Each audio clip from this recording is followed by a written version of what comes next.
नमस्कार बच्चों। आज हम देखेंगे पहली इकाई की पहली कविता 8वीं कक्षा हे मातृभूमि। इस कविता को हमने पूरा किया था। आज हम इसका स्वाध्याय देखने वाले हैं। स्वाध्याय इस प्रकार है। सूचना के अनुसार कृतियाँ करो, कृति पूर्ण करो। मातृभूमि की विशेषताएं। यहाँ पर हमें मातृभूमि की 4 विशेषताएं लिखनी है, 1, 2, 3 और 4। अगली कृति है दूसरी कृति, कृति पूर्ण करो। कवि मातृभूमि के प्रति अर्पित करना चाहते हैं।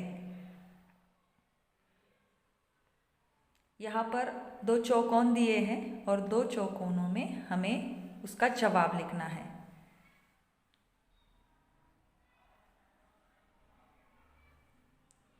अगली तीसरी कृति, एक शब्द में उत्तर लिखो। एक शब्द में उत्तर लिखना है कविता के आधार पर। पहला है, कवि की जिह्वा पर इसके गीत हो। दूसरा है, मातृभूमि के चरण धोने वाला। तीसरा, मातृभूमि के सपूत।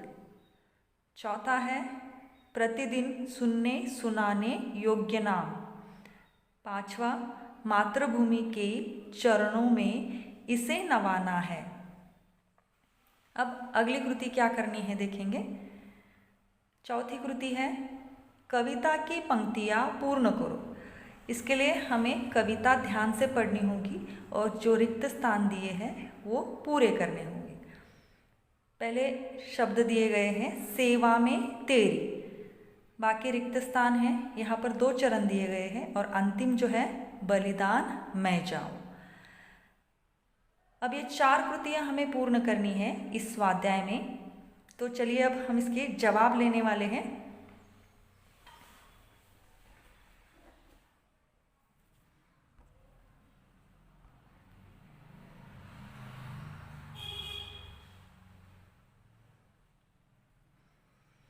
हे मातृभूमि, रचनाकार है राम प्रसाद बिस्मिल। इसका स्वाध्याय हम देख रहे हैं।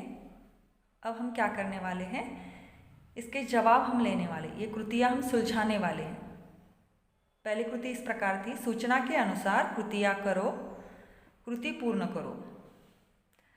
क्या पूछा गया था देखो, मातृभूमि की विशेषताएं।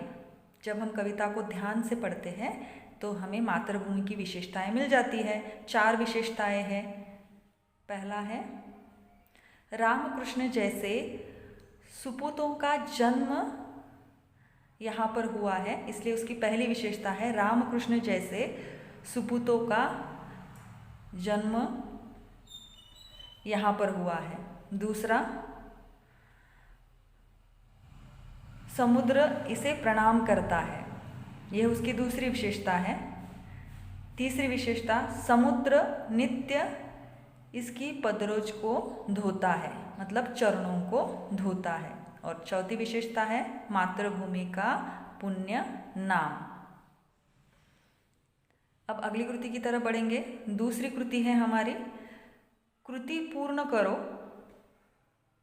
कवि मातृभूमि के प्रति अर्पित करना चाहता है। जब हम कविता ध्यान से पढ़ेंगे तो हमें अंतिम चरण में नजर आएगा, कवि मातृभूमि के प्रति अपना मन और देह अर्पित करना चाहते हैं। तो इसका जवाब है मन और देह। अब हम बढ़ेंगे हमारी अगली कृति की तरफ। तीसरी कृति है। तीसरी कृति देखेंगे। तीसरी कृति यह है, एक शब्द में उत्तर लिखो। एक शब्द में उत्तर देना है।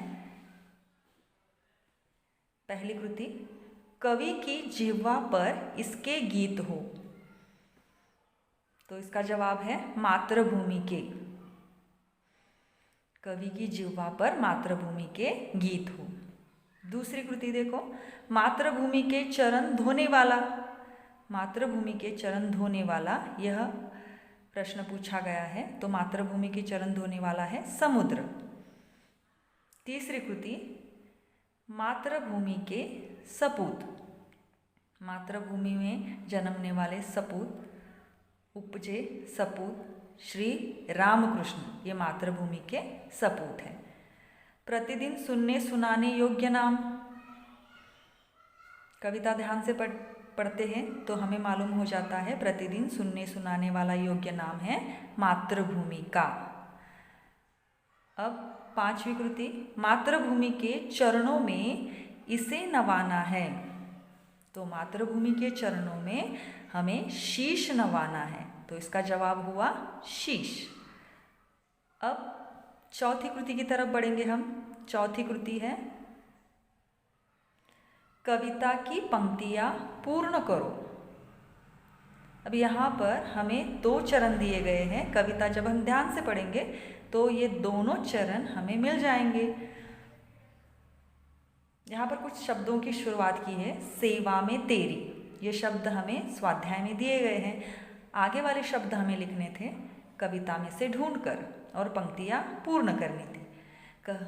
सेवा में तेरी माता, मैं भेदभाव तज कर, वह पुण्य नाम तेरा प्रतिदिन सुनूं सुनाऊं।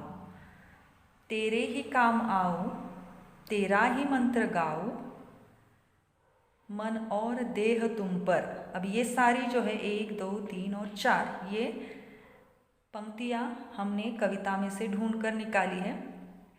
मन और देह तुम पर, बलिदान मैं जाऊँ। बलिदान मैं जाऊँ ये कविता में हमें स्वाध्याय में मिल जाएगा और बाकी के जो है वह रिक्त स्थान हमें पूर्ण करने थे। तो इस प्रकार हमारा स्वाध्याय पूर्ण हो जाता है।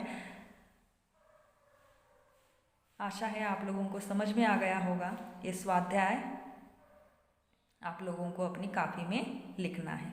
धन्यवाद।